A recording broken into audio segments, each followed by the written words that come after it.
So ensure adequate lighting 24 hours during first week. So প্রথম উইকে at least প্রথম ৫ দিন পর্যন্ত কিন্তু ২৪ জ্বালিয়ে রাখতে হয়। Ventilation biosecurity am a so ventilation করা হয় এয়ার সার্কুলেশনের জন্য আমরা জানি। এছাড়াও ফুড বাথ যেটা এটা প্রত্যেকটা শেডের এন্ট্রিতে এবং ফার্মের মেইন এন্ট্রিতে ফুড বাথ দিয়ে এবং ডিসইনফেক্টেন্ট স্প্রেও দিতে হবে। যেমন উম পায়েরটা না হয় ফুটবাথ দিয়ে গেল। কিন্তু হাতে যদি কোনো অর্গানিজম থাকে সেটা এই যে স্প্রে গুলো যদি থাকে আমরা স্প্রে করে তারপরে কাজে যেতে পারি। Restrict visitor entry and maintain records of movement. So that is how we can prepare our shed. এরপরে শেড ক্লিনিং এবং ডিসইনফেকশন এইটা আম ইন ডিটেইল, হ্যাঁ? কিভাবে করতে হয় সেটা এখানে লেখা আছে। আমরা অলরেডি বলেছি ১ম এ ড্রাই ক্লিন করা হয় যে সবগুলো আ ইনগ্রেডিয়েন্ট খুলে বের করা হয়। তারপরে সব ডাস্ট, ড্রাই অর্গানিক ম্যাটার, হ্যাঁ? এগুলো কিন্তু করা হয়, শেড থেকে বের করা হয়। এইজন্য আমরা আ কম্প্রেসড এয়ার ব্যবহার করতে পারি। এয়ার ব্যবহার করা হয় না আমাদের দেশের ক্ষেত্রে সচরাচর যে ইগুলো যেগুলো কি বলে? শোভেলস আ উম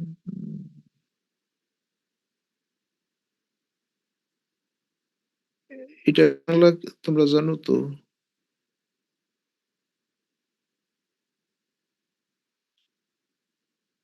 উম আ এটা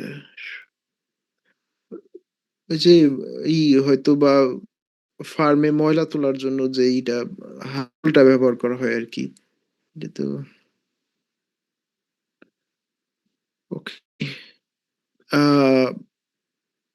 সো ১ম এই এভাবে আ মোট কথা যে আমাদের ভিজিবল ডার্ট গুলো আছে, লিটার আছে, ম্যানিউর আছে এগুলো বের করে ফেলতে হয় এবং ড্রাই ক্লিনিং করা হয়। হ্যাঁ? কোথায়, কোথায় স্কেল ফর্ম হয়েছে, কোথায় ময়লাগুলো শক্ত হয়ে গেছে এগুলো আমরা রিমুভ করে ফেলি। এরপরে ওয়েট ক্লিনিং করা হয়। ওয়েট ক্লিনিং এর মধ্যে অ্যা অ্যা পড়ে হচ্ছে পানি দিয়ে ধোয়া, তারপর ডিটারজেন্ট দিয়ে ধোয়া এসব পড়ে। এরপরে ফাইনাল স্টেপ হচ্ছে ফিউমিগেশন। হ্যাঁ? ফিউমিগেশন একটা ডিসইনফেকশন প্রসেস। আ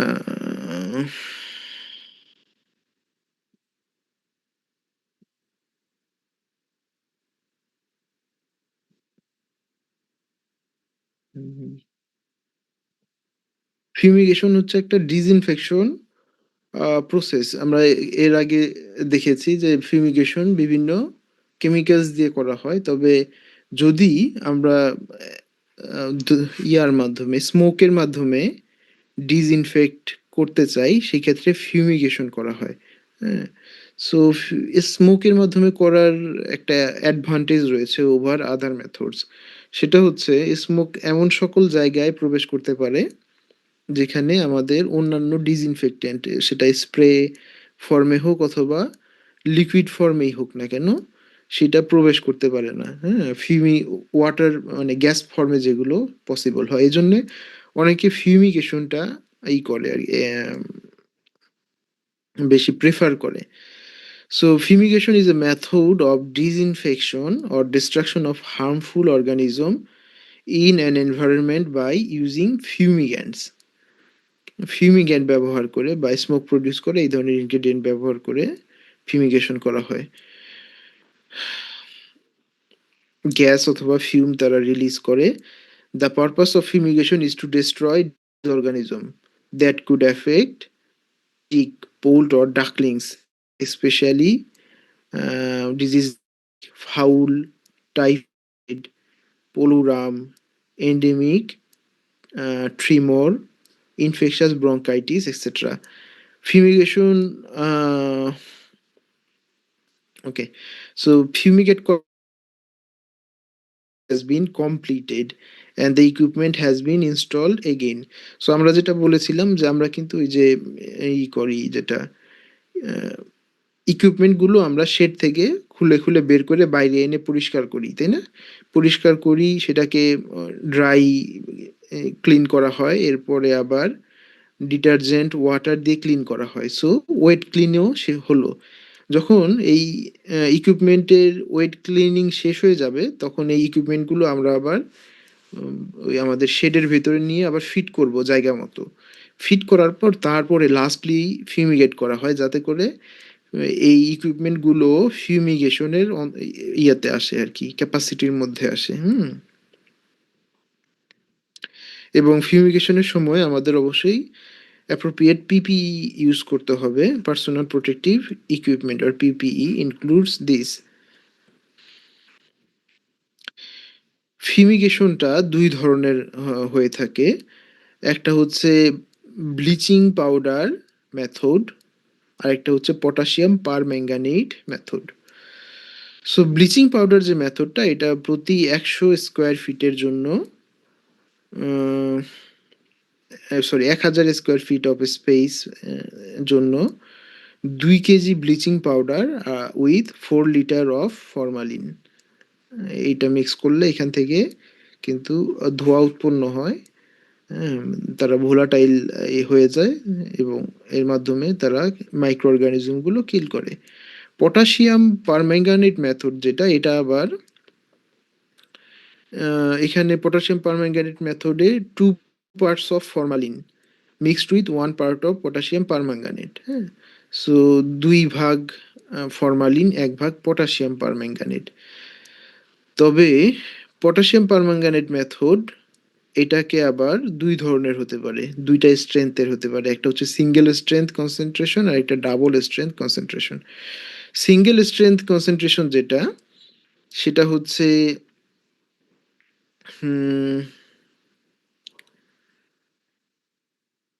প্রতি এই রেশিওটা একইভাবে মেনটেন করা হয়। এটা হচ্ছে 2:1, 2 ভাগ ফরমালিন, 1 ভাগ পটাশিয়াম পারম্যাঙ্গানেট। কিন্তু এইটা হচ্ছে 2.83 স্কোয়ার মিটারে আমরা এইভাবে দিব, সিঙ্গেল স্ট্রেংথ বলা হয় এটাকে।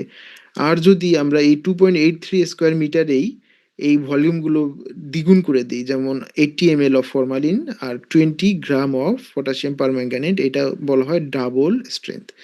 সিঙ্গেল স্ট্রেংথ করা হয় যেখানে আগে কখনো ডিজিজ হয়নি, সেখানে সিঙ্গেল স্ট্রেংথ করা হয়। ডাবল স্ট্রেংথ হচ্ছে যেখানে এর আগের ব্যাচে ডিজিজ হয়েছে। হ্যাঁ, আগের ব্যাচে ডিজিজ হয়েছিল, এখন এই ব্যাচ আমরা নতুন করে তোলার সময় তখন কিন্তু ডাবল স্ট্রেংথ ফিউমিগেশন করা হয়।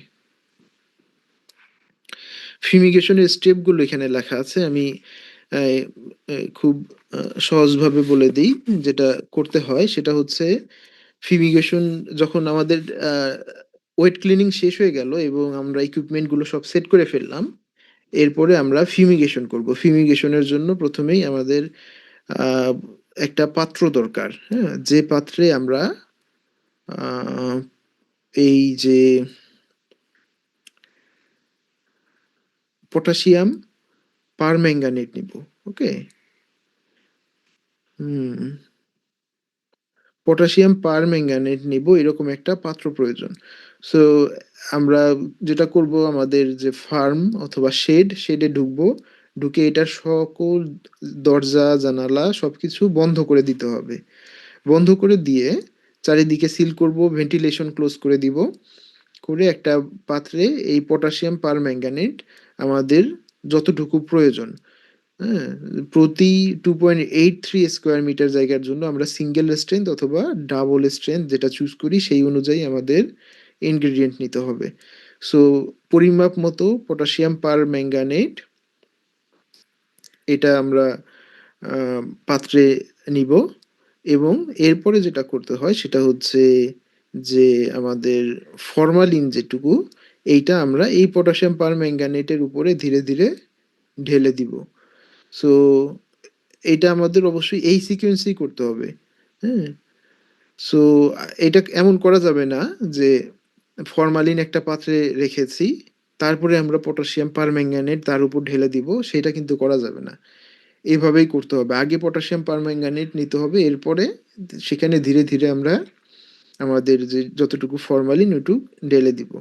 ঢেলে এই সময় অবশ্যই আমাদের পিপিই বা পার্সোনাল প্রোটেক্টিভ ইকুইপমেন্ট গুলো ব্যবহার করতে হবে। বিশেষ করে মাস্ক, চোখের গ্লাস এগুলো। সো ঢেলে দিয়ে আমরা কি করব তারপরে রুম থেকে বের হয়ে যাব এবং দরজা ক্লোজ করে দিব।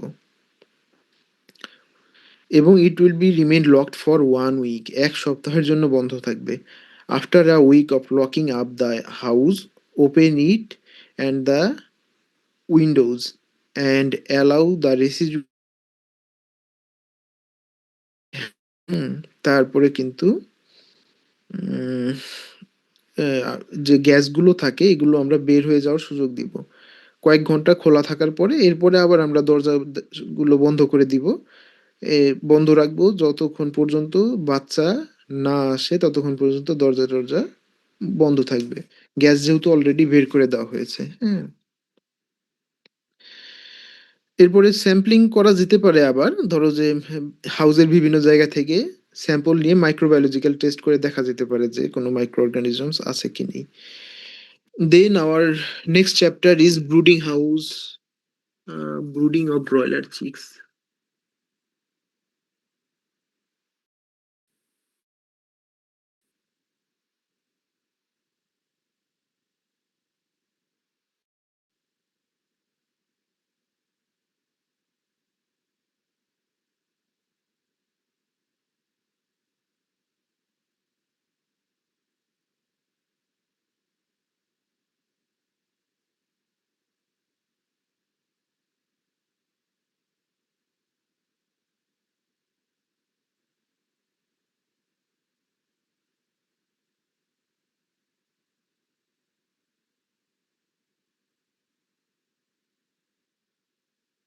আমরা অলরেডি বারবার বলেছি যে আর্লি স্টেজে যেহেতু এই বার্ড গুলোর গায়ে যথেষ্ট ফেদার নেই, তারা তাদের টেম্পারেচার রেগুলেট করতে পারে না, বডি টেম্পারেচার। এই জন্য আমরা বাইরে থেকে টেম্পারেচার দিই। এটাকে ব্রুডিং বলা হয়। ব্রুডিং এনশিওর গুড চিক হেলথ, তারপরে র্যাপিড গ্রোথ, ইউনিফর্মিটি। তারা ইউনিফর্মলি বেড়ে উঠবে, এটা ইনশিওর করে। মর্টালিটি কমিয়ে দেয়, বেটার ফিড কনভার্সন এফিসিয়েন্সি। কাজেই সব ভালো কন্ট্রিবিউট করছে। তারপরে ব্রুডিং ইকুইপমেন্ট গুলো কি কি আছে আমরা অলরেডি নামগুলো জানি। যে ব্রুডার প্রয়োজন হয়। ব্রুডার হচ্ছে যেটা সেটাকে ব্রুডার বলা হয়। আমরা কিছুক্ষণ আগেই দেখেছি electric brooder, gas brooder, charcoal brooder, তাই না? সো সেগুলো আছে। ব্রুডার গার্ড অথবা রিং, চারদিকে যে ওয়ালটা দেওয়া হয় গোল করে, এটাকে ব্রুডার গার্ড বলা হয়। এখন প্রশ্ন হচ্ছে ব্রুডার গার্ড এটা গোল কেন? এটা চার কোণা হলে কি সমস্যা, তাই না? সো এটা গোল হওয়ার উদ্দেশ্য হচ্ছে যদি কোনায় কোনায় হয়, চার কোণা থাকে, তাহলে বার্ড গুলোর যেটা স্বভাব সেটা হচ্ছে কোনায় যে বসা।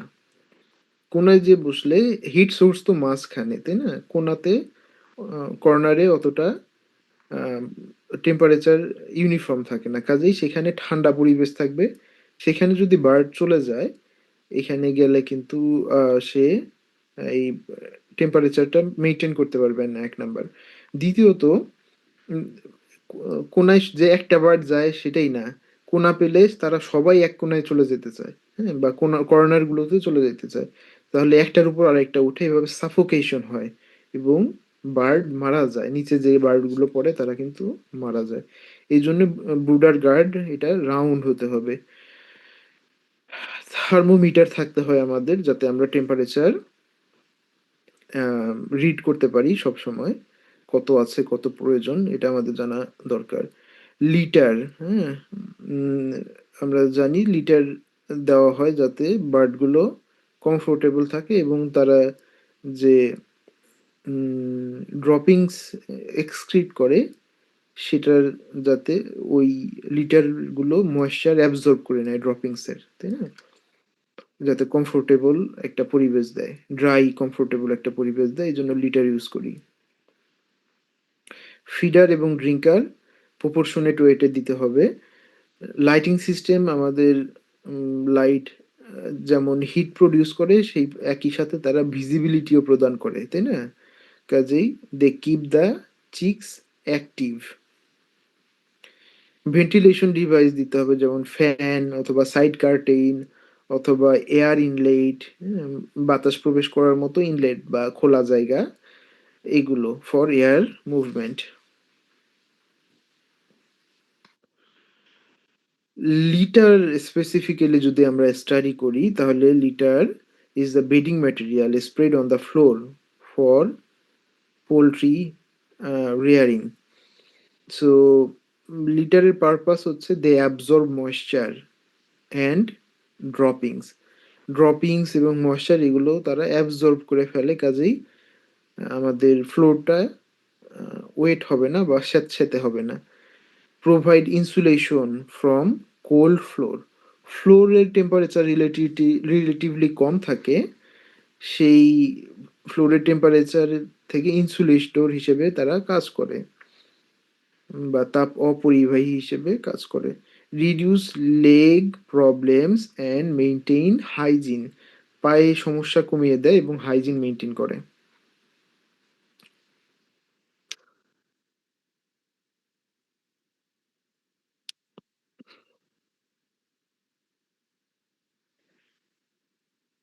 একটা ভালো লিটার শুকনা হয়, পরিষ্কার হয় এবং free from mould, dust etcetera. তারপরে তারা ভালো অ্যাবজর্বেন্ট হয়, মানে অনেক পরিমাণ পানি তারা অ্যাবজর্ব করে নিতে পারে, শোষণ করতে পারে এবং সেখানে কোনো টক্সিক সাবস্টেন্স থাকে না। এবং সেগুলো ইজিলি অ্যাভেলেবল হতে হবে আমাদের লোকালিটিতে, তাহলে এটাকে আমরা একটা গুড লিটার বলতে পারি। লিটার ম্যানেজমেন্টের মধ্যে রয়েছে 5 থেকে 8 সেন্টিমিটার ডেপথ করে আমাদের বিছিয়ে দিতে হবে। তারপরে হচ্ছে এটাকে প্রতিদিন স্টায়ার করে দিতে হবে, নাড়িয়ে চাড়িয়ে দিতে হবে টু প্রিভেন্ট কেক ফরমেশন। এই যেখানে কেক ফরমেশন দেখা যাচ্ছে, সো আমরা যদি নাড়িয়ে চাড়িয়ে না দিই, এই দেখো এটা হলো একটা সডাস্ট বলা হয়, এই যে সডাস্ট। সডাস্ট লিটার কেমন কেক হয়ে গেছে, হ্যাঁ? কাজে এটার কিন্তু আর কোনো ভ্যালু নেই, কেননা এইটা এখন নিজেই আর কোনো ওয়াটার অ্যাবজর্ব করতে পারবে না। হুম? এটা শক্ত হয়ে গেছে, কাজে এরকম হতে দেওয়া যাবে না, আমাদের নাড়িয়ে চাড়িয়ে দিতে হবে। Replace wet or caked litter immediately, maintain moisture content around 20 to 25%। আর এখানে এই যে রাইস হাস্কের ছবি দেওয়া আছে, তারপরে এটা হচ্ছে উড শেভিংস, আর এটা হচ্ছে স ডাস্ট।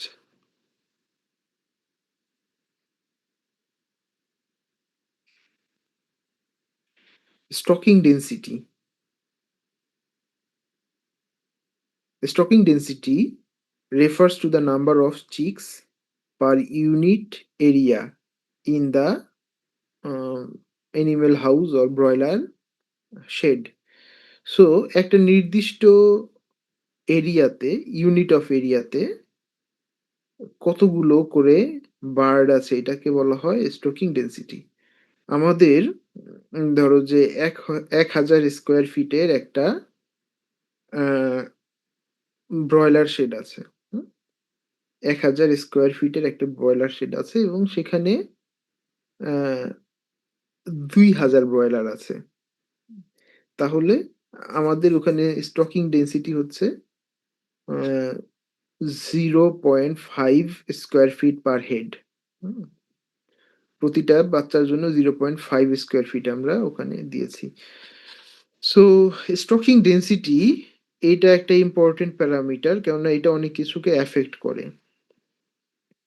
স্টকিং ডেন্সিটি যদি বেশি হয়, আমরা অনেক সময় চিন্তা করতে পারি যে আমাদের ফার্মের ক্যাপাসিটি তো 1,000 ব্রয়লার পালন করার, আহ, আমরা এবার 2,000 ব্রয়লার নিয়ে আসি, যেহেতু মার্কেটে ভালো দাম যাচ্ছে, হ্যাঁ, এখানেই কোনোভাবে 2,000 পালন করে এগুলো বিক্রি করে দিব। কিন্তু যখন 2,000টা নিয়ে আসা হবে 1,000টার জায়গায়, তখন কিন্তু তারা আগের চাইতে যেটুকু তাদের প্রয়োজন তার চাইতে অর্ধেক জায়গায় পাচ্ছে পার হেড। এবং তারা তখন এরকম গ্যাদারিং করে থাকবে, এরকম গ্যাদারিং করে থাকলে যে সমস্যা, এই যে এই ইয়াতে স্পেসে বা এই চিপায় যে বার্ডটা পড়েছে, তার খাদ্য প্রয়োজন হলে বা পানি প্রয়োজন হলে সে মুভই করতে পারবে না। হ্যাঁ, সো যখন মুভ করতে পারছে না তখন কিন্তু খাবার পানি থেকে ডিপ্রাইভ হচ্ছে এবং আলটিমেটলি এই বার্ডটা উইক হয়ে যাবে। এই বার্ডটা ডিজিজ প্রোন হয়ে যাবে, সহজেই মাইক্রোব দ্বারা আক্রান্ত হবে। এবং যখন একটা বার্ড আক্রান্ত হয়, other flocks will also be affected. এই জন্য স্টকিং ডেন্সিটিটা এত important to know. Overcrowding leads to stress, uneven growth, and an increased risk of disease. Provide adequate floor space 0.06 থেকে 0.09 স্কোয়ার মিটার পার বার্ড। হ্যাঁ, এটা হচ্ছে অপটিমাম ফর ডিপ্লিটার সিস্টেম। সো ডিপ্লিটার সিস্টেমে আমাদের এই পরিমাণ জায়গা দেওয়া প্রয়োজন। এখানে আম, একটা রিকমেন্ডেড স্টকিং ডেন্সিটির এক্সাম্পল দেওয়া আছে ব্রয়লারের জন্য। প্রথম 2 সপ্তাহ প্রতি স্কোয়ার মিটারে 40 থেকে 45টা চিক্স। এরপরে যখন আর একটু বড় হবে তারা, 3 থেকে 6 সপ্তাহ, এই সময় আমরা হলো প্রতি স্কোয়ার মিটারে 20 থেকে 25 স্কোয়ার 25টা চিক্স। এরপরেও যদি রাখা হয়, হ্যাঁ, তাহলে কিন্তু তাদের জায়গা আরো বেশি দিতে হবে, 10 থেকে 12টা করে রাখা যাবে একটা 1 স্কোয়ার মিটার এরিয়াতে। সো এটা হচ্ছে recommended space for them. Then we have to talk about feeder.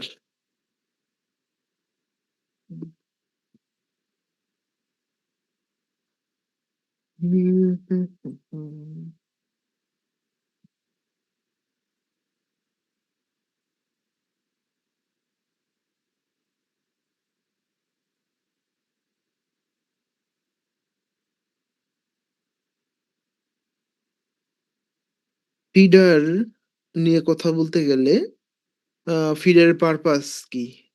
Feeder purpose হচ্ছে ফিডার গুলো এনশিওর করে যে continuous and easy access to feed for all chicks. সব চিক যাতে কন্টিনিউয়াসলি খাবার পায় এবং ইজি অ্যাক্সেস পায়, এই জন্য আমরা ফিডার ব্যবহার করি। Uniform growth depends on proper feeder type, height of the feeder and number. So ফিডারের নাম্বার কতগুলো দেওয়া হয়েছে একটা শেডে, এবং কি ধরনের ফিডার ব্যবহার করা হয়েছে এবং সেই ফিডারটা কি হাইটে ঝুলিয়ে দেওয়া হয়েছে, এইসবের উপর ডিপেন্ড করে যে একটা ফ্লক তারা ইউনিফর্মলি খাবার পাবে কি পাবে না। ইউনিফর্মলি খাবার পেলেই ইউনিফর্মলি গ্রোথ হবে। এখানে যে ফিডারগুলোর ছবি দেওয়া আছে এগুলো কোনোটাই হ্যাঙ্গিং টাইপ না যদিও, তবে হ্যাঙ্গিং টাইপ ফিডারও রয়েছে। ধরো এই ফিডারটায় উদাহরণ দিয়ে বলি, এটাকে যদি ঝুলিয়ে দেওয়ার ব্যবস্থা থাকতো এই দুই পাশে বা চারপাশে ছিদ্র করে দড়ি দিয়ে, এটাকেও হ্যাঙ্গিং করা যাবে। সো অনেক ক্ষেত্রে হ্যাঙ্গিং ফিডার হ্যাঙ্গিং প্রেফার করার কারণ হচ্ছে এই ধরনের ফিডারে বাচ্চা অনেক সময় এই ইয়া খাবার পা দিয়ে ফেলে দেয়। হ্যাঁ, এখানে উপরে পা দিবে, এখানে খাবারগুলো আছে, পা দিয়ে খুঁচে খুঁচে খাবার নিচে ফেলে। আবার অনেক সময় বাচ্চা এই ফিডারের উপরে এখানে পায়খানা করে দেয়। সো এইসব কারণে হ্যাঙ্গিং করে দিলে এমন হাইটে করা হয় যাতে তারা খেতে পারে, হ্যাঁ, কিন্তু লাফ দিয়ে উঠতেও পারবে না, ওখান থেকে পা দিয়ে খাবারও ফেলতে পারবে না। সো যাই হোক, এভাবেও দেওয়া হয়, আবার হ্যাঙ্গিংও করা হয়। ফিড ম্যানেজমেন্ট বা ফিডার ম্যানেজমেন্ট যদি দেখি, প্রথম সপ্তাহ use chick tray or paper to encourage feeding. প্রথম সপ্তাহে যেহেতু বাচ্চারা এখনো ফিড চেনে না, হ্যাঁ, এই ক্ষেত্রে যেটা করা হয় যে আমরা যে লিটার বিছিয়ে দিয়েছি এটাকেও বাচ্চাগুলো খাবার মনে করে। এই জন্য প্রথম সপ্তাহে রিকমেন্ড করা হয় যে লিটারের উপরে আবার পেপার বিছিয়ে দেওয়ার জন্য, কাগজ। হ্যাঁ, কাগজ বিছিয়ে তার উপরে খাবার এভাবে ছিটিয়ে দিতে। বাচ্চাগুলো যেহেতু খাবার চেনে না, তারা এই ফ্লোরে এগুলো কিন্তু খেয়ে দেখে, কাজেই কাগজটা না দিলে তারা লিটার খেয়ে ফেলতো। হ্যাঁ? সো লিটারে যেহেতু নিউট্রিশন তেমন একটা নেই, তাদের জন্য এটা ক্ষতিকারক হবে। আবার আম যদি আমরা আ লিটারটা ঢেকে দেই কাগজ দিয়ে এবং তারপরে আমরা ফিডার দেই, এভাবে খাবার বিছিয়ে না দেই, হ্যাঁ? ধরো ১ম দিনই আমরা লিটার কাগজ দিয়ে ঢেকে দিয়েছি ঠিকই আছে, কিন্তু এভাবে দিয়ে দিয়েছি, ফিডার দিয়ে দিয়েছি। এভাবে লিটারে সরি কাগজের উপরে খাবার ছিটিয়ে দেইনি। তাহলে অনেক সময় বাচ্চাগুলো খাবার রিকগনাইজ করতে পারে না। এজন্য ১ম সপ্তাহে বলা হয় যে খাবারগুলো এভাবে ছিটিয়ে দিতে কাগজের উপর। এটাকে পেপার ফিডিং বলা হয়। সো তারা এইভাবে এখান থেকে টুকরে, টুকরে খায়। এরপরে যখন ৫ দিন বা ৬ দিন হয়ে গেছে, তখন যেটা করা হয় যে এই যে এখানে দেখা যাচ্ছে যে কাগজের উপরে তো খাবার আছেই, হ্যাঁ? এটা এখনো চলমান আছে। ধরো এটা ৫ দিন বা ৬ দিনের সিনারি। পাশাপাশি তারা এই ফিডার গুলোতে এখন খাবার দিয়ে দেয়। এই যে ফিডারে খাবার দেওয়া হয়েছে। এখন বাচ্চারা এই দেখা যায় যে এখানে খাবার শেষ হয়ে আসছে, হ্যাঁ? কিন্তু ফিডারে খাবার বেশি। তখন তারা এনকারেজ হয় ওটা টেস্ট করার জন্য। যেহেতু বাই দিস টাইম তারা চেনে খাবার কোনগুলো। ফিডারে খাবার দেখলেই তারা পিক আপ করে এবং এখান থেকে খাবার খাওয়া শুরু করে। After 7 days or after 6 days replace with round or linear feeder. এটা হচ্ছে রাউন্ড ফিডারের একটা ফিগার, আর এটা হচ্ছে ট্রাফ অথবা লিনিয়ার ফিডারের একটা figure. Maintain feeder height at chick back level. ঝুলিয়ে দেওয়া গেলে তাদের যে পিঠের যে উচ্চতা ওই উচ্চতায় কিন্তু খাবারগুলো দেওয়া উচিত। Feeder space requirement. সো ১ম ৭ দিনের জন্য ২.৫ সেন্টিমিটার পার বার্ড প্রয়োজন জায়গা তাদের। এরপরে ২ থেকে ৬ সপ্তাহের জন্য ৫ থেকে ৭.৫ সেন্টিমিটার পার বার্ড। সো এইগুলো সব আর্লি স্টেজের ছবি। এখানে এই যে, যে হেড স্পেস দেখা যাচ্ছে, যতটুক দিয়ে একটা বাচ্চার মাথা ঢুকে খাবার খেতে পারে এইটুকু জায়গাই তার জন্য বরাদ্দ। এটা মোটামুটি ২ থেকে ২.৫ সেন্টিমিটার জায়গা, হ্যাঁ? সো একটা ফিডার ৫০ টা পর্যন্ত ইকে ডিপেন্ডিং অন সাইজ, তবে ৫০ টা পর্যন্ত বাচ্চাকে অ্যাকোমোডেট করতে পারে, হ্যাঁ? সো একবারে হয়তো ৫০ টা খেতে পারবে না, কিন্তু এক ফিডারে এত পরিমাণ খাবার দেওয়া যায় যে ২৫ টা খাওয়া শেষ হয়ে গেলে আবার ২৫ টাই সেখানে ইনটেক করতে পারবে। ড্রিঙ্কার। ড্রিঙ্কারের পারপাস হচ্ছে to provide clean, cool and easily অ্যাসেসেবল water all Times. Drinking management যেটা করা হয়, এই একটা ড্রিঙ্কার ৫০ টা বাচ্চার জন্য দেওয়া যেতে পারে। Use chick fount or bell drinker. এটা চিক ফাউন্ড, এটা হচ্ছে বেল ড্রিঙ্কার। বেল ড্রিঙ্কারটা একটু অটোমেটেড। এখানে পানি যেটা পাইপলাইন দিয়ে এই ইয়াতে স্টোরেজ যে ট্যাঙ্ক এখানে জমা হয়।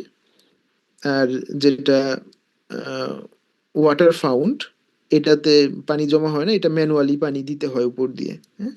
সো এই জায়গাটায় পানি জমা থাকে। আর তারা পানি কিন্তু ইনটেক করে এই যে মাঝখানে, এই যে এই জায়গা থেকে, হ্যাঁ? পানি খায়।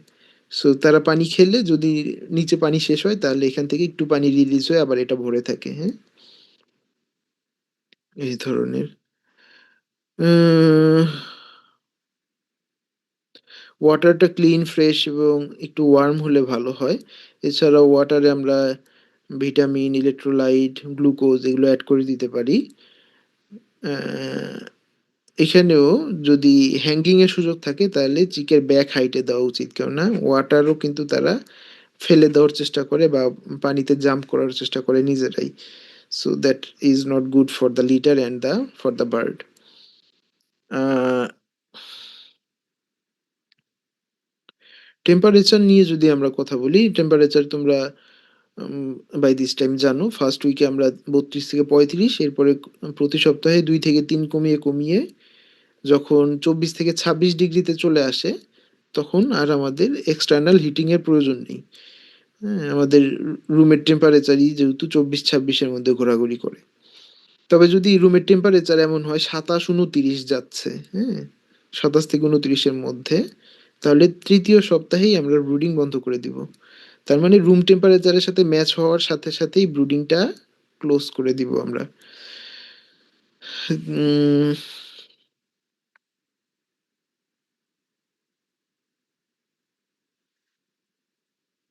ওকে, অবজার্ভ চিক বিহেভিয়ার। ব্রুডিংটা প্রপারলি হচ্ছে কিনা সেটা বোঝার জন্য আমরা চিকগুলোর ডিস্ট্রিবিউশনের দিকে খেয়াল করতে পারি। এই যে এখানে যে লাল ডটটা দেখা যাচ্ছে এটা আমরা হিট সোর্স মনে করি বা ব্রুডারটাকে বিবেচনা করি, হ্যাঁ?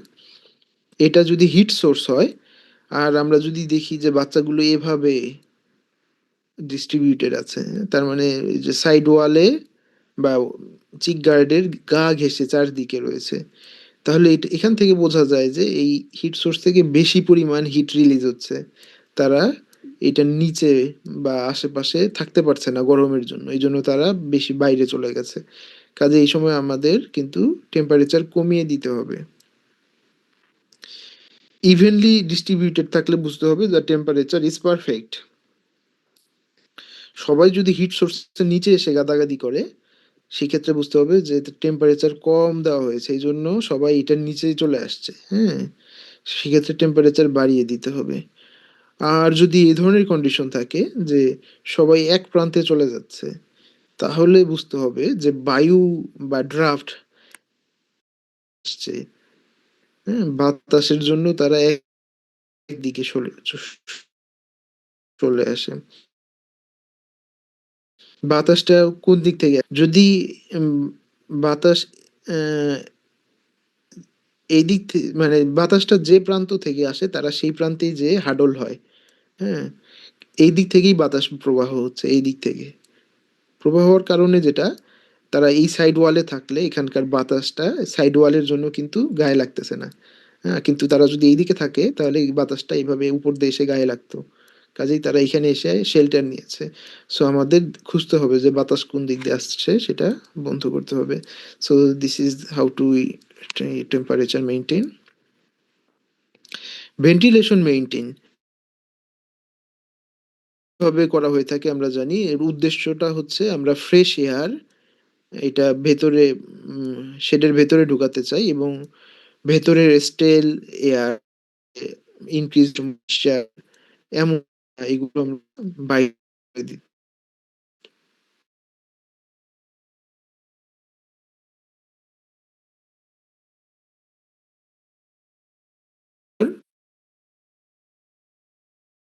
ডিজিজ ম্যানেজমেন্ট আমরা যেভাবে করব, আমরা সবসময় চেষ্টা করব যে রিলেটিভ হিউমিডিটি এটা 60 to 70% এর মধ্যে রাখতে।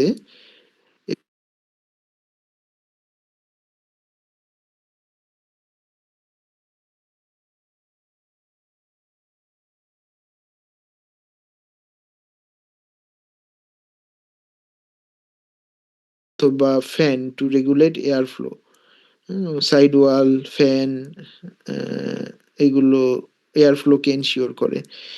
আবার গরম যে এরিয়াগুলো রয়েছে সেখানে আমরা এক্সজস্ট ফ্যান অথবা ইভাপোরেটিভ কুলিং সিস্টেম ব্যবহার করতে পারি, হুম? বেশি গরম যে জায়গাগুলো রয়েছে, ধরো যে বাচ্চার প্রয়োজন ২য় সপ্তাহে এসে ২৮ থেকে ৩০ ডিগ্রি সেলসিয়াস, কিন্তু এনভায়রনমেন্ট টেম্পারেচার হলো ওই সময় ৩৫ থেকে ৩৭ ডিগ্রি সেলসিয়াস। সো এই সময় আমাদের কিন্তু আরো কুল ডাউন করতে হবে। সো সেই কুল ডাউন করার জন্য আমরা এক্সজস্ট ফ্যান ব্যবহার করি, এরকম লার্জ স্কেল এক্সজস্ট ফ্যান ব্যবহার করি, ভেতরের বাতাসকে টেনে বের করে দেয় বাইরে, হ্যাঁ? আর হচ্ছে অন্য ইনলেট দিয়ে আবার নতুন বাতাস ঢুকবে, এদিক দিয়ে বের হয়ে যাবে। অথবা ইভাপোরেটিভ কুলিং সিস্টেম ব্যবহার করা হয়, এই ধরনের কুলিং সিস্টেম। এই ইভাপোরেশন বোর্ডগুলো যেখানে সবসময় ওয়াটার রান করা হয়, পানি, হ্যাঁ? পানি রান করা হয় এবং এই যে অ্যাটাচ করা হয়েছে ওয়ালে, এই অ্যাটাচমেন্টের অপোজিট ওয়ালে অপোজিট ওয়ালে এরকম এক্সজস্ট ফ্যান আছে। সেই এক্সজস্ট ফ্যান কি করে বাতাস টেনে বের করে দেয় এই ঘর থেকে। কাজেই ঘরের ভেতর একটা নেগেটিভ প্রেসার তৈরি হয় না? সো নেগেটিভ প্রেসার কারণে বাতাসটা আবার এই সাইড ওয়াল দিয়ে ঢোকার চেষ্টা করে। সো এই দিক দিয়ে যখন বাতাস ঢোকে তখন এখানে যেহেতু এই যে ইভাপোরেটিভ সিস্টেমটা, এখানে সবসময় ঠান্ডা পানি রয়েছে, হ্যাঁ? সো বাতাসটা ঠান্ডা হয়ে ঘরে ঢোকে এবং ঘরে ঢুকে তারপরে ঘরে ঢুকে গরম হয়। উম পাখিগুলোর সংস্পর্শে এসে তারপরে আবার সাইড ওয়াল দিয়ে এক্সহস্ট ফ্যান দিয়ে ওই পাশ দিয়ে বের হয়ে যাবে গরম বাতাস। সো এইভাবে ইভাপোরেটিভ কুলিং সিস্টেম কাজ করে। Light in the broiler flock. So লাইটিংটা আমাদের ফিড ইনটেক, গ্রোথ, অ্যাক্টিভিটি এগুলোকে এনকারেজ করে বলে আমরা লাইটিং দেই। লাইটিং এর প্রোগ্রাম এইভাবে মেইনটেইন করা হয় ব্রয়লারের জন্য। ১ম সপ্তাহ প্রায় ২৪ ঘন্টাই লাইট চলে। ২য় থেকে উম ৩য় সপ্তাহ আ না, এটা হচ্ছে ৮ থেকে ২১ দিন, হ্যাঁ। ৩ সপ্তাহ পর্যন্ত একটু লাইটিং আওয়ার কমিয়ে দেওয়া যেতে পারে ২০ থেকে ২২। তারপরে ২২ দিনের পরে এটা ১৮ থেকে ২০ ঘন্টা। তার মানে মোটামুটি তারা লাইটেই থাকে সারা জীবন। যেহেতু তারা মার্কেটিং হয়ে যায় ৩৬ তম দিনে অথবা ৩০ থেকে ৪২ দিনের মধ্যে সবসময় লাইটেই থাকে। শেষ স্টেজে শুধু একটু রেস্ট দেওয়ার জন্য, যেহেতু এই সময় তারা একটু সাইজে বড় হয়, এই সময় তারা ফাইটিং ও করতে চায়।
Broilers.